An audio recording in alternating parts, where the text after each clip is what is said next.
This is Heart Rhythm TV. I'm Janet Hahn, and we're back for a wrap-up on day 2 of HRX 2022. Last 3 standing, apparently, right? It's been a long day, but it really has been great.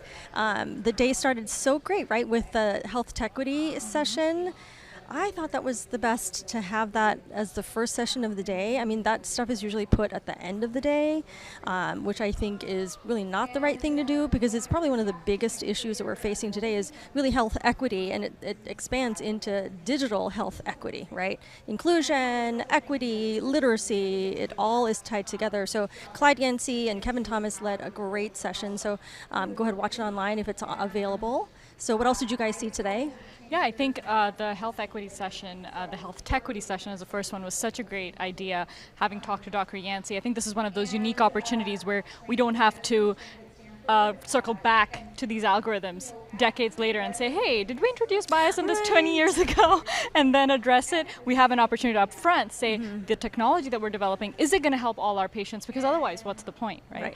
The session that I really enjoyed was the one about startups. So on behalf of physician entrepreneurs, I think that was a great session, because there's not a lot of times when you get to hear from people who have swam in both lanes to tell you what makes an appealing startup and what are the pros and cons of a certain direction versus another. And another thing that I thought was interesting was the alignment of incentives. Having talked to Dr. Norden, it seems sometimes that the incentives of a physician may not be aligned with a venture capital firm, but it seems like they really are, because ultimately a successful startup is only as good as the data that they prove in their clinical effectiveness. So that was my favorite session, and I'll hand it over to you, Dr. Mittal. Yeah, I mean, listen, it's hard to find what the best session was. It's been pretty overwhelming, but I would say the thing that struck me the most is our health data and acquisition and management stream.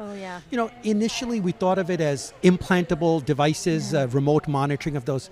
That landscape has shifted very quickly into the wearable space. You know, behind us, Sana Al-Khatib is interviewing Sumbul Desai of Apple, and what you really see is this is what people are grappling with. How are we going to get the data? How are we going to use that to the maximal benefit of our patients? And this is an area that's moving very, very rapidly, and HRX is a very well suited forum to really help us address these issues. Yeah, absolutely. And I think the other thing that I found a running theme is that really everybody's sort of aligned in what we're trying to do. It's just that we're kind of semi-siloed, right? And so this has been a great space right behind us here of just walking around, being able to talk to like physicians, NPs, industry, what have you, regulatory agencies, right? And so I think everyone truly is after the same thing, which is appropriate patient care using these digital devices, making sure they're validated, making sure the data gets to the clinicians from the patients, right? So this conference, I got to tell you, I'm exhausted, and it's only day 2.